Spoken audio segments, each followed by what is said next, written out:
Hello. അപ്പോൾ അടുത്തത് നമുക്കൊരു ട്രെയിൻ യാത്രയായാലോ.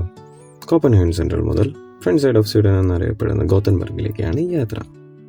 പോകുന്ന വഴിയുള്ള പച്ചപ്പ് ഹരിതാപവും പിന്നെ അതിൻ്റെ ഇടയിലുള്ള ഡിഫറെൻറ്റ് സിറ്റീസും എല്ലാം നമുക്കൊന്ന് പരിചയപ്പെട്ടാലോ. Let's go. ഇതാണ് ഒറേസൺ ബ്രിഡ്ജ്. ഈ ബ്രിഡ്ജ് ക്രോസ് ചെയ്യുന്നതോടുകൂടി നമ്മൾ ഡെൻമാർക്കിൽ നിന്ന് സ്വീഡനിലേക്ക് എൻ്റർ ചെയ്തിരിക്കുകയാണ്. ഫസ്റ്റ് ക്രോസ് ചെയ്യുന്ന മെയിൻ സിറ്റി എന്ന് പറയുന്നത് മാൽമോ ആണ് കേട്ടോ. പഴയ കാലത്തെ ചർച്ചസും വീടുകളും പിന്നെ ബീച്ചസ്, ഗാർഡൻസ് എല്ലാം കൊണ്ട് ബ്യൂട്ടിഫുൾ ആയിട്ടുള്ളൊരു സിറ്റിയാണ് കേട്ടോ മാൽമോ. അത് കഴിഞ്ഞിട്ട് നമ്മൾ എൻ്റർ ചെയ്ത സിറ്റിയാണ് ലുണ്ട്. ലെൻഡ് യൂണിവേഴ്സിറ്റിയുടെ പേരിലാണ് ഈ സിറ്റി ഫേമസ് ആയിട്ടിരിക്കുന്നത്. So Scandinavia's oldest and most prestigious ആയിട്ടുള്ളൊരു യൂണിവേഴ്സിറ്റിയാണ് കേട്ടോ Lund. It was founded on 1666. Pretty old. അടുത്ത നമ്മുടെ സ്റ്റോപ്പ് ലാൻഡ്സ്ക്രോണയാണ് കേട്ടോ. ആ പോകുന്ന വഴിയിലുള്ള ഫാം ലാൻഡ്സ് ആണ് നമ്മൾ ഈ കാണുന്നത്. ഇതിന് ഒരു നിക്ക് നെയിം ഉണ്ട്, ബ്രെഡ് ബാസ്ക്കറ്റ് എന്നാണ് പറയുന്നത്. It is very famous for it's grain production. ഭയങ്കര ഫെർട്ടൈൽ ആയിട്ടുള്ള ഫാം ലാൻഡാണ് കേട്ടോ അതൊക്കെ. കുറേ വലിയ ഫാംസിൻ്റെ നടുവിലൊരു സിംഗിൾ ഹൗസസ് ഒക്കെ ആയിട്ട് നല്ല ബ്യൂട്ടിഫുൾ ആയിട്ടുള്ള രീതിയിൽ നമുക്ക് കാണാൻ പറ്റും. വളരെ ഇൻട്രസ്റ്റിംഗ് ആയിട്ട് എനിക്ക് തോന്നിയായിരുന്നു. വേറൊരു ഫേമസ് ആയിട്ടുള്ളത് ലാൻഡ്സ്ക്രോണ സിറ്റാഡലാണ് കേട്ടോ. അതൊരു പഴയ കാലത്തെ ഫോർട്രസ് ആണ്, but it is well preserved. അടുത്തത് ഹെൽസിംബോർഗ് ആണ്. അതൊരു ഹിസ്റ്റോറിക് ആയിട്ടുള്ള പോർട്ട് സിറ്റിയാണ് കേട്ടോ. ഈ ഡെൻമാർക്കിലെ ഹെൽസിംഗർ എന്നുള്ള പ്ലേസിൽ നിന്ന് ഈ ഹെൽസിംബോർഗിലേക്ക് ഫെറി വഴിയും നമുക്ക് ആക്സസ് ചെയ്യാൻ പറ്റും. ഞങ്ങൾ ഒരു പ്രാവശ്യം ട്രാവൽ ചെയ്തിട്ടുണ്ട്. Less than half an hour ഉള്ള ഒരു ട്രാവലായിരുന്നു, ബട്ട് ഒരു ഫെറി എക്സ്പീരിയൻസിന് വേണ്ടിയിട്ട് നൈസാണ്. പിന്നെ ഇതുപോലെ ബ്യൂട്ടിഫുൾ ആയിട്ടുള്ള കുറേ ഹൗസസ് ഒക്കെ കാണാൻ പറ്റി കേട്ടോ. പിന്നെ ഇതുപോലെ കുറേ ഓൾഡ് മോഡൽ ബിൽഡിങ്സ് ഒക്കെ കാണാൻ പറ്റി. ഇതെല്ലാം വെൽ പ്രിസർവ്ഡ് ആണ് കേട്ടോ.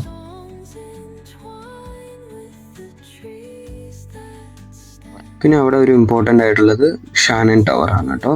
അതൊരു 14th century ടവറാണ്.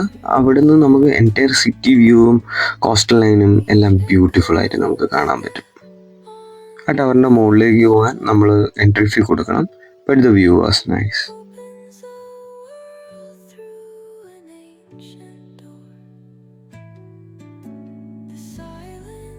ഇവിടുത്തെ ഓരോ ബിൽഡിങ്സും വളരെ ബ്യൂട്ടിഫുൾ ആൻഡ് യുണീക്ക് ആയിട്ട് എനിക്ക് തോന്നിയിരുന്നു കേട്ടോ.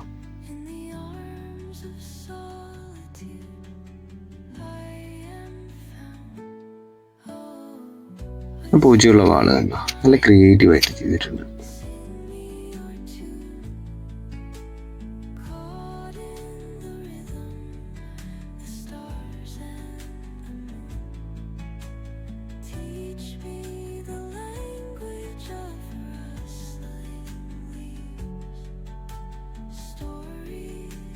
ഇവിടുത്തെ വീടുകളിൽ ആ വിൻഡോ ഡിസൈൻ എനിക്ക് വളരെ ഇഷ്ടപ്പെട്ടു കേട്ടോ.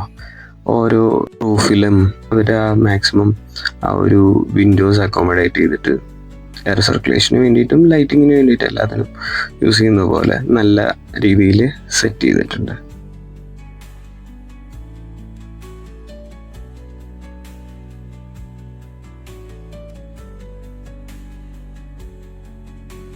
ഹെൽസിംബോർഗ് കഴിഞ്ഞ് നമ്മൾ എൻ്റർ ആവുന്നത് ആംഗിൾഹോമിലേക്കാണ് കേട്ടോ.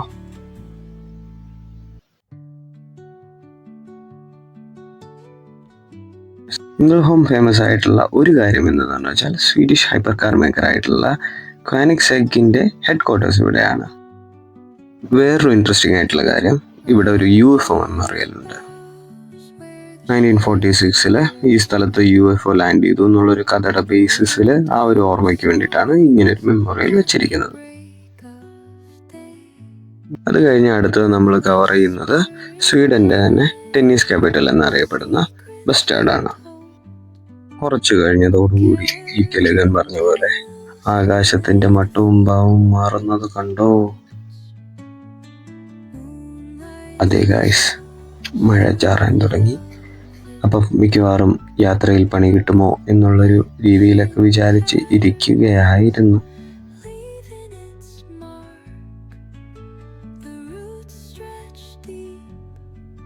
കാറ്റാടികൾ ദൂരെ നിരനിരാന്ന് നിൽക്കുന്ന കാറ്റാടികൾ.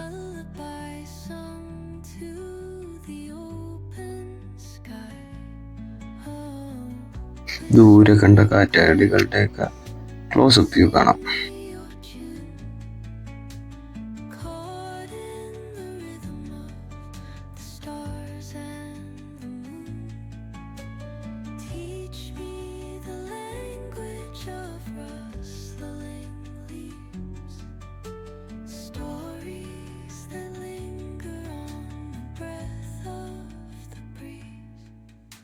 നമ്മൾ വീണ്ടും കവർ ചെയ്തു. ഇവിടെ ഫേമസ് ആയിട്ടുള്ളത് ആസ്ട്രാസെനിക്കയുടെ റിസർച്ച് ഫെസിലിറ്റി ഇവിടെ ഉണ്ട് കേട്ടോ.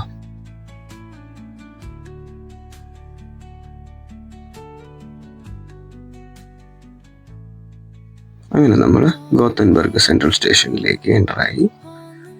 ആ സമയത്തുള്ള ഡെക്കറേഷൻ വ്യൂ ഒക്കെ അടിപൊളിയായിരുന്നു. അടുത്തും തന്നെ നമുക്ക് ട്രാം ഫെസിലിറ്റി അവൈലബിൾ ആണ്.